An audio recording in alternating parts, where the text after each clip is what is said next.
focus will be on Indian accounting standards, auditing standards, ethics. ये 3 background basic है, plus the Indian companies act, the Indian income tax act and the goods and service tax act. Institute of chartered account of India है, strong accountants बनाने हैं, and a chartered accountant will be like an MBBS.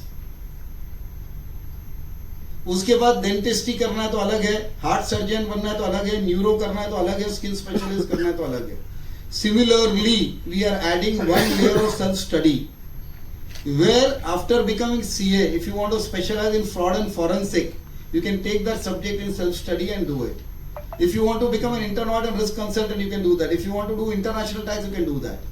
और institute काफी सारे certificate courses देंगी जो अभी भी है. Diploma in information systems audit है, FAFD है, forensic accounting and fraud investigation detection. तो वो सब कोर्सेज करके आगे करियर में स्पेशलाइजेशन कर सकेंगे. Foundation will be the strongest. Pass नहीं होते हो तो 1 अटेम्प्ट 2 अटेम्प्ट बाद में you can go and do something else if you want to do in life. नहीं तो क्या होता था, लोगों की ये कंप्लेन देखिए पूरी जवानी लगा दी और CA नहीं बन पाए. तो फाउंडेशन नहीं हुआ, go ahead and do something else. Foundation हो गया तो then after 9 months do your intermediate और IPCC which will be now 6 papers. And once you clear that, then only you start your articleship. Articleship will be now, if everything goes well and if it gets approved, for 2 years. And only after completing articleship, after 9 months, you will be able to appear for your final. और एक बार intermediate clear करके articleship चालू हो गई तो हो सकता है कि चांस बहुत ज्यादा रहेगा दैट फाइनल क्लियर हो जाएगा. Means entrance will be tough and coming out will be easy.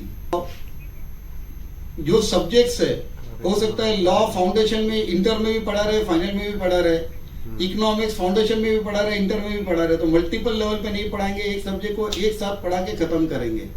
एक ग्रुप में 2 अकाउंट्स है, उसको मर्ज करके एक अकाउंट्स कर देंगे. तो 6 पेपर इंटरमीडिएट में, 6 पेपर फाइनल में, 2-2 पेपर उधर कम हो जाएंगे. और एक सेल्फ स्टडी लेयर है जिसमें एक कंपलसरी पेपर होएगा which is constitution of India which we never thought which we will teach.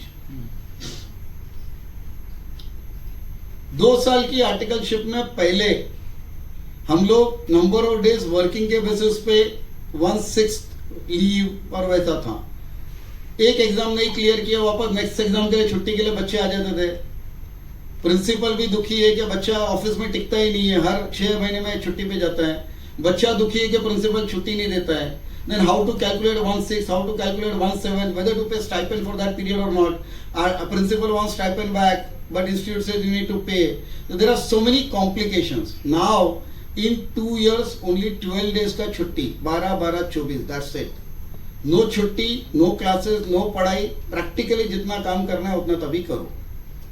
और CA की 2 साल की आर्टिकलशिप हो गई और एग्जाम क्लियर कर दिया, आप किधर भी जॉब कर सकते हो. अडानी, रिलायंस, आपको नौकरी मिल रही है, आप ले लो. लेकिन अगर आपको प्रैक्टिस करनी है, और प्रैक्टिस का मतलब है सर्टिफिकेट ऑफ प्रैक्टिस इंस्टीट्यूट से लेना है, which means you are going to sign on a certificate or a balance sheet or a tax audit report. Then you will have to do 1 more year additional articleship with a CA firm,